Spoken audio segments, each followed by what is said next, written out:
जब भी कभी हम कोई बिजनेस शुरू करने के बारे में सोचते हैं, तो सबसे पहले हमारे मन में एक ही सवाल आता है कि भाई टैक्स और जीएसटी का क्या। अगर आपने भी कभी बिजनेस करने के बारे में सोचा होगा और आपके भी मन में कभी ना कभी ये सवाल आया होगा कि ये जीएसटी है क्या, और क्या हर बिजनेसमैन के लिए ये जीएसटी लागू है, और किसी को भी अगर नया बिजनेस चालू करना है तो उसको वो जीएसटी लेना ही पड़ता है, जीएसटी नंबर जनरेट करना ही पड़ता है।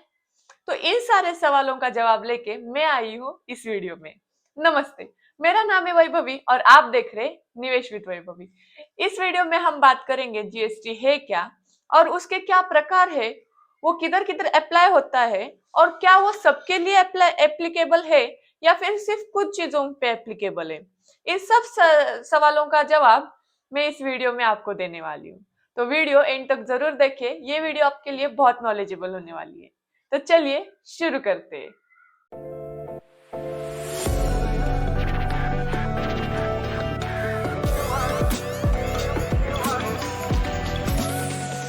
तो सबसे पहले हम बात करते जीएसटी मतलब क्या। जीएसटी मतलब गुड्स एंड सर्विस टैक्स, जो सबके लिए सेम होता है। तो ये सेम क्यों बोल रही हूँ ये आपको आगे वीडियो में पता चलेगा। फिलहाल हम गुड्स एंड सर्विस के बारे में थोड़ा सा नॉलेज लेते हैं। तो गुड्स क्या होता है, जिन चीजों को हम देख सकते हैं या फिर छू सकते हैं उनको हम गुड्स बोलते हैं, जैसे घर है, गाड़ी है, या फिर अपना फूड है। और सर्विस मतलब क्या, जिन चीजों का हम ना तो देख सकते ना तो छू सकते, हाँ लेकिन उनको हम महसूस कर सकते, उसको हम सर्विस चार्ज बोलते हैं। तो फॉर एग्जाम्पल आप मान लीजिए कि आप किसी होटल में गए हैं और उधर आपने खाना मंगवाया, और वो खाना आपको एक वेटर ने लाके दिया। तो जो खाना आपने मंगवाया वो है आपका गुड्स, जो कि आप देख सकते हैं और खा सकते हैं, मतलब उसको छू भी सकते हैं। और जो वो वेटर ने आपको लाके दिया वो हो गई आपकी सर्विस, जिसको ना आप छू सकते हैं ना आप देख सकते हैं, हाँ लेकिन महसूस जरूर कर सकते हैं, क्योंकि वो खाना उधर से उठा के उसने आपके इधर लाके दिया, मतलब उसने उसकी एक सर्विस आपको दी। तो इन दोनों चीजों को मिला के गवर्नमेंट ने एक टैक्स लगाया, जिसको हम आज के जमाने में जीएसटी बोलते हैं। तो पहले क्या होता था, बहुत सारे इनडायरेक्ट टैक्स होते थे, जैसे कि सर्विस टैक्स अलग से देना पड़ेगा, गुड्स टैक्स अलग से देना पड़ेगा, एंटरटेनमेंट टैक्स अलग से देना पड़ेगा। ऐसे बहुत सारे इनडायरेक्ट टैक्स थे, जिसकी वजह से आम जनता बहुत परेशान थी कि जिसकी जो मनमानी हो वो टैक्स लगा देता था। तो अभी गवर्नमेंट ने क्या किया, गवर्नमेंट सब सब टैक्स को मिला के एक टैक्स किया, जो कि जीएसटी है। कि भाई तुम उसमें भी स्लैब बना दिए, ऐसे नहीं कि हर आइटम को 28% जीएसटी लगाएंगे, ऐसा नहीं है। हर एक कैटेगरी के अनुसार गवर्नमेंट ने अलग अलग टैक्स बनाए, लेकिन इसमें क्या हुआ, सब टैक्स को एक ही लगेगा, जिसको जीएसटी बोलेंगे। हाँ अभी कोई कोई केसेस ऐसे होते हैं, जैसे आप किसी रेस्टोरेंट में गए तो उनका जीएसटी वो लोग लेते ही लेते, उसके नीचे वो एक छोटा सा सर्विस टैक्स लेते, सर्विस चार्जेस लेते, जो कि आपने देना नहीं चाहिए, क्योंकि वो इलीगल है, क्योंकि आप ऑलरेडी सर्विस टैक्स पे कर रहे हो उसको। तो वो तो वैसे तो इलीगल नहीं लेना चाहिए, फिर भी कोई कोई रेस्टोरेंट लेते। तो उसमें क्या होता है, हम लोग भी इतना देखते नहीं है, नजरअंदाज कर देते कि भाई हम क्या देखते, जब अपने पास बिल आता है तो हम क्या देखते कि हाँ ये लिया, ये लिया, इतने का पेमेंट अपने को देना है। लेकिन नीचे जो टैक्स आपका वो ले रहे हैं, या फिर नीचे जो टैक्स कैलकुलेट किया है वो उसी में आपका सर्विस चार्ज भी है, इसलिए तो हम इसको जीएसटी बोलते हैं ना। नहीं तो गुड्स टैक्स अलग और सर्विस टैक्स अलग ऐसे बोल देते। लेकिन सरकार क्या बोलती है, नहीं, आम आदमी को एक ही टैक्स देना है, जो कि जीएसटी। अभी ये जीएसटी लाने का मतलब क्या था, तो इसमें कुल मिलाकर कुछ कुछ स्लैब्स होते हैं, जैसे 12% जीएसटी है, 18% है, 28% है, 9% है, 5% है, ऐसे अलग अलग स्लैब्स है जीएसटी के। तो इसमें क्या हुआ, ये आपको याद होगा कि जीएसटी के ऊपर बहुत सारा हंगामा हुआ था अपने देश में कि जीएसटी नहीं लागू होना है, नहीं लागू होना है। तो वो टाइम पे सरकार लोगों को समझा नहीं पाई कि जीएसटी को आपको एक ही टैक्स देना है। वो जब वस्तु चेंज होगी या फिर आपका गुड्स चेंज होगा, उस हिसाब से टैक्स वेरे होगा। लोगों को क्या लगता था, जब वो कौन सी चीज लेंगे या फिर जब वो कौन सी चीज खरीदेंगे तो उनको 12 प्लस 28 प्लस 30 प्लस समथिंग जो भी कुछ टैक्स के वेरिएशन है वो सब देने पड़ेंगे। वो बात तो उस टाइम पे सरकार आप लोगों को समझा नहीं पाई, लेकिन फिर भी सरकार ने जैसे तैसे जीएसटी लागू कर दिया देश में। तो इससे सबसे बड़ा देश का फायदा क्या हुआ, ये मैं आपको बताती हूँ। तो पहले क्या होता था, मान लीजिए बिहार है, तो बिहार की सरकार कौन सी भी चीज के ऊपर अलग टैक्स लगाती थी। मान लीजिए फॉर एग्जांपल बिहार की सरकार ने लगाया 20% टैक्स XYZ वस्तु पर, लेकिन गुजरात और महाराष्ट्र वाले तो थोड़ी ठीक ठाक सरकार, मतलब उनके पास पैसा ज्यादा है, तो वो क्या बोलती थी कंपनियों को, भाई तुम हमारे पास आओ, हमारे लोगों को रोजगार मिले, हम तुमसे सिर्फ 9% चार्ज लेंगे। तो जो बाहर से कंपनियां आती थी या फिर किसी को कंपनी डालनी है, जैसे कुछ कोई भी XYZ, में अभी किसी कंपनी का नाम नहीं लूंगी, लेकिन कोई भी जो कंपनियां आती थी वो क्या बोलती थी, हम बिहार में क्यों अपनी कंपनी डालें, बिहार वाला जो सरकार है वो तो हमसे 12% या फिर 20% जीएसटी ले रहा है, जबकि वही कंपनी हम महाराष्ट्र में डाल सकते हैं, वो सरकार हमसे 9% ले रही है, ट्रांसपोर्ट का ज्यादा से ज्यादा कितना ही आएगा। ऐसे करके क्या हो रहा था देश में, कुछ सिलेक्टेड स्टेट्स आगे जा रही थी और बाकी के स्टेट में कुछ इंप्रूवमेंट नहीं हो रहा था। तो अपने भारत का जो विकास है वो ऐसे हो गया था, ये स्टेट्स जिनके पास ज्यादा पैसा है वो ऊपर जा रही थी, क्योंकि कंपनियां उन स्टेट्स में ज्यादा इन्वेस्ट करना चाह रही थी, क्योंकि उनको टैक्स कम बैठ रहा था। और जो अनडेवलप्ड स्टेट्स है वो ऐसे जा रही थी, क्योंकि पहले ही इनके पास पैसे नहीं है, पहले इलिटरेसी ज्यादा है, ऊपर से अगर इनके स्टेट में कोई निवेश नहीं करेगा तो वो कैसे आगे आएंगे, कैसे ऊपर आएंगे, क्योंकि रोजगार ही नहीं मिलेगा ना। ज्यादा से ज्यादा जो रोजगार आता है वो तो बाहर की कंपनियों से या फिर ऐसी कंपनियों से ही ज्यादा आता है ना। तो इस वजह से भारत का आज भी अगर आप 2025 में ये वीडियो देख रहे हैं तो आज भी थोड़ा बहुत वैसा ही है सिनेरियो, बहुत चेंज नहीं हुआ है। लेकिन सरकार का कहना है कि जीएसटी लागू होने के बाद 30 से 40 सालों में पूरे इंडिया में एक ही टैक्स लागू होने की वजह से पूरा विकास आपको सेम दिखाई देगा, लेकिन हाँ वो पिक आने तक थोड़ा टाइम जाने वाला है, ये सरकार का भी बराबर है। तो आप जानते हैं कि जीएसटी किन किन लोगों को लागू होगा। तो जीएसटी 3 प्रकार के लोगों को लागू होगा। सबसे पहले जिनका टर्नओवर, मैं इनकम के बारे में बात नहीं कर रही हूँ। सबसे पहले बात, एक छोटी सी बेसिक बात आप समझ लीजिए कि इनकम टैक्स ये डायरेक्ट टैक्स है, तो ये तो आपको भरना ही भरना है, इसका और जीएसटी का कोई लेना देना नहीं है। इनकम टैक्स, कोऑपरेटिव टैक्स, ये सब डायरेक्ट टैक्स है। जीएसटी जो है वो इनडायरेक्ट टैक्स में आता है, इसके बारे में हम ये वीडियो में बात कर रहे हैं। तो अपना जो जीएसटी है, जिनका टर्नओवर, लेन देन 20 लाख से ज्यादा है उनके लिए जीएसटी कंपलसरी है। प्लस जिन लोगों का ऑनलाइन बिजनेस है या फिर ऑनलाइन ट्रांजैक्शन ज्यादा है, बेसिकली आप ऐसे समझ ले कि जिन लोगों का ऑनलाइन बिजनेस है उनके लिए जीएसटी कंपलसरी है। और जो लोग इस स्टेट से उस स्टेट में मटेरियल भेजते या फिर इस स्टेट से उस स्टेट में ट्रांजैक्शन करते, उन केसों में भी जीएसटी लागू है, कंपलसरी है। तो जो छोटे दुकानदार है वो बच गए, मतलब हाँ उनके ऊपर है, अगर उनको टैक्स वगैरह, मतलब कोई बहुत अच्छा आदमी है जिसको लगता है भाई मेरा इंडिया बहुत आगे जाए तो वो ले सकता है, उसमें कोई प्रॉब्लम नहीं, लेकिन कंपलसरी नहीं है वो केस में। तो आगे बढ़ते ही जीएसटी कितने प्रकार के होते हैं। जीएसटी कुल मिलाकर 4 प्रकार के होते हैं। उसमें से सबसे पहला होता है आईजीएसटी, फिर आता है सीजीएसटी, फिर आता है एसजीएसटी, फिर आता है यूटीजीएसटी।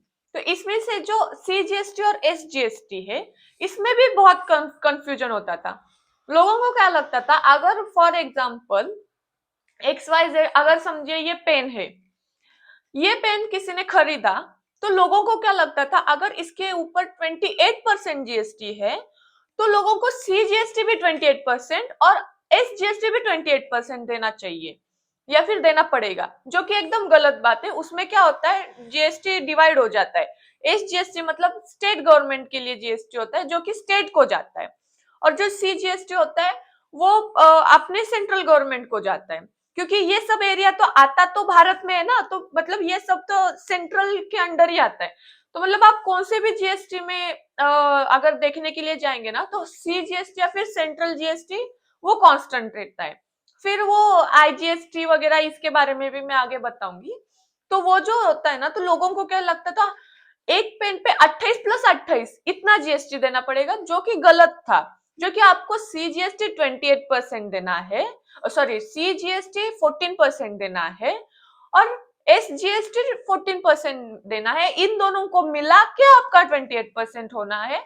ये थोड़ा कंफ्यूजन था जब जीएसटी आया था वो टाइम पे, तो लोगों को लगता था अरे बाप रे इतना ज्यादा टैक्स, ये वो थोड़ा सा गड़बड़ हो गया था। लेकिन अभी ठीक है, अभी थोड़ा लिटरेसी बढ़ गई है, तो लोगों को पता है कि किसको कितना टैक्स देना है।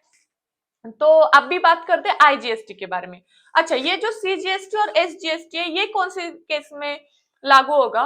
जो व्यवहार, जो बिजनेस स्टेट के अंदर चल रहा है। फॉर एग्जांपल महाराष्ट्र है, महाराष्ट्र के पुणे में एक आधी चीज बनी।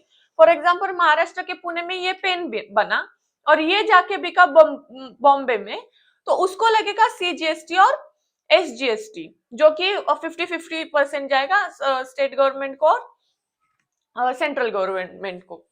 और उसके बाद अगर मान लीजिए ये पेन है, ये बना पुणे में है और बेचा जाएगा गुजरात में, उस केस में लगेगा आईजीएसटी। क्योंकि देखिए प्रॉब्लम क्या होगा, पेन बना इधर इस पुणे में, मतलब महाराष्ट्र में, वो बिकेगा गुजरात में, तो गुजरात सरकार क्या बोलेगी कि एसजीएसटी तो हमको चाहिए, स्टेट जीएसटी हमको चाहिए। महाराष्ट्र सरकार क्या बोलेगी, नहीं नहीं एसजीएसटी हमको चाहिए, क्योंकि बना ये पुणे में है। तो इस वजह से थोड़ा सा कॉन्फ्लिक्ट हो सकता है। इस वजह से सरकार ने क्या बोला, भाई तुम दोनों को भी नहीं, इस पे लगाओ आईजीएसटी। तो सरकार के पास ये पूरा जीएसटी जाता है।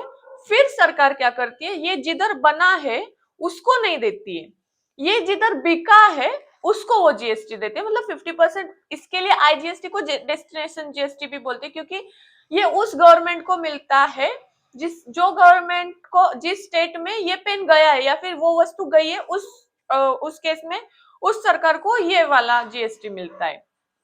तो आगे बढ़ते कि आप समझते हैं कि अगर समझिए आईजीएसटी का, तो आपको समझ में आया कि एस आईजीएसटी में भी कैसे रहता है कि ये सरकार के पास जाने के बाद सरकार देती है। ऐसे नहीं है कि आपके बिल में लगेगा कि ये तो बिहार को जाएगा, गुजरात को जाएगा, ऐसे नहीं है। ये सरकार के पास पूरा जमा होता है, फिर सरकार सबको डिस्ट्रीब्यूट करती है जिस जिस स्टेट में ये सब गया है। इसके लिए आईजीएसटी को डेस्टिनेशन जीएसटी बोलते हैं। अब बात करते हैं यूटीजीएसटी के बारे में। तो यूटीजीएसटी है क्या? एकदम सिंपल है, यूटीजीएसटी इज इक्वल टू, आप समझ लीजिए, एसजीएसटी है। मतलब यूटीजीएसटी मतलब, और इसमें एक मस्त बात भी है, ये भी आगे बताती हूँ आपको। तो यूटीजीएसटी जो है, यूटीजीएसटी मतलब यूनाइटेड टेरिटरी जो स्टेट्स है उनके लिए ये यूटीजीएसटी, मतलब जैसे महाराष्ट्र के लिए एसजीएसटी है, गुजरात के लिए एसजीएसटी है, उनकी अलग से एक सरकार है। लेकिन जो यूटीजीएसटी है उनको, वो तो सेंट्रल गवर्नमेंट के अंदर आता है, इसके लिए उनके लिए यूटीजीएसटी होता है, जो कि मिलता तो सरकार को ही है।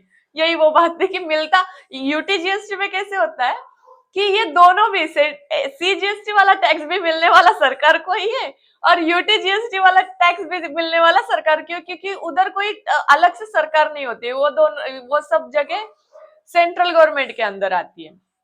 अब बात करते हैं, ये तो अपने इसके बारे में हो गया कितने प्रकार के जीएसटी होते हैं, हमने ये भी समझा कि किस किस को जीएसटी लागू होता है। अब बात करते हैं कि जीएसटी के कितने प्रकार होते हैं। तो इसमें सरकार ने भी क्या सोचा, भाई हर एक चीज पे अगर हम जीएसटी लगा देंगे तो गरीब जनता खाएगी क्या? इसके लिए जो भी अपने फल फ्रूट, ये जो खाने पीने वाली जो चीजें, उसके ऊपर सरकार ने लिया है 0% टैक्स। मतलब वो जीएसटी फ्री है, टैक्स फ्री है उसके ऊपर, मतलब जो भी अपना गेहूं है, अनाज है, उसको कोई टैक्स नहीं है। लेकिन जब ये अनाज पीसा जाता है तब उसके ऊपर लगता है 5% टैक्स।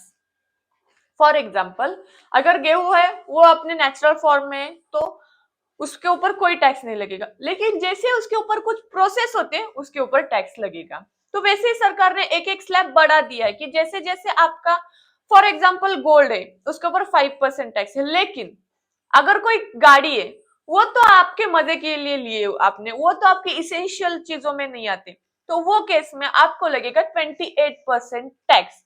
अभी कुछ कुछ चीजें ऐसी भी है जो जीएसटी से फ्री है, मतलब जिसके ऊपर जीएसटी नहीं लगता है लेकिन इनडायरेक्ट टैक्स लगता है। वो कुछ है चीजें की जैसे पेट्रोल है, गैस है, दारू वगैरह है, वो सब जीएसटी के बाहर है, वो जीएसटी में नहीं आती। आज भी गवर्नमेंट में उन चीजों को जीएसटी नहीं लगाया, क्योंकि उसके अंदर भी एक बात है कि अगर उन चीजों पे गवर्नमेंट अगर टैक्स लगाएगी तो गवर्नमेंट ज्यादा से ज्यादा 28% ले पाएगी, जिस वजह से गवर्नमेंट का इनकम थोड़ा सा कम हो जाएगा। वो थोड़ा कॉन्फ्लिक्ट बातें, उसके बारे में हम फिर कभी बात करेंगे कि कौन सी चीजों के ऊपर टैक्स गवर्नमेंट नहीं लेती और वो सरकार, स्टेट सरकार चूज कर दे कि किसके ऊपर टैक्स लेना है। फिलहाल हम इस जीएसटी के बारे में बात करते हैं। तो ये जो जीएसटी है इसके कुछ प्रकार आते हैं, जैसे 0% टैक्स, जो बहुत इसेंशियल चीज है उसके ऊपर सरकार ने आपसे 1 रुपया नहीं लिया है।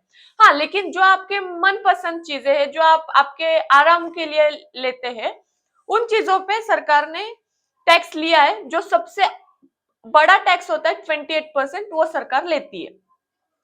तो ये कुछ बातें थी। आपको अगर स्लैब्स देखने हैं तो मैं स्क्रीन के ऊपर लगा दूंगी वो सब स्लैब्स है कि किसके अंदर क्या जीएसटी आता है और किसके ऊपर क्या जीएसटी सरकार लेती है। तो अगर आपको इससे भी ज्यादा डिटेल वीडियो चाहिए तो वो भी मैं बना दूंगी। इसके अंदर एक कॉम्प्रेसिव जीएसटी बोल के भी आता है और बहुत सारी बातें हैं जो मैं एक वीडियो में कवर नहीं कर पाऊंगी। अगर आपको जीएसटी के बारे में और डिटेल्स जानकारी चाहिए, जैसे जीएसटी नंबर कैसे बनाते हैं, या फिर जीएसटी नंबर क्या होता है, कॉम्प्रेसिव जीएसटी क्या होता है, जीएसटी रिटर्न कैसे करते, ये सब के बारे में अगर आपको और जानकारी चाहिए तो मुझे कमेंट में बोलिए, तो मैं नेक्स्ट वीडियो उसी के ऊपर लाऊंगी। और आपको भी फाइनेंस, अर्निंग या फिर स्टॉक मार्केट, इन जैसी चीजों के ऊपर बहुत ज्यादा इंटरेस्ट है तो मेरे चैनल को आज ही सब्सक्राइब करें, क्योंकि ऐसी चीजों के ऊपर मैं वीडियोस लाते रहती हूँ। और आज की वीडियो आपको थोड़ी सी भी नॉलेजेबल लगी हो तो इस वीडियो को जरूर लाइक करें और शेयर करें, क्योंकि बाकी लोगों को भी पता चले कि जीएसटी है क्या। तो मिलते हैं नेक्स्ट वीडियो में। Thank you.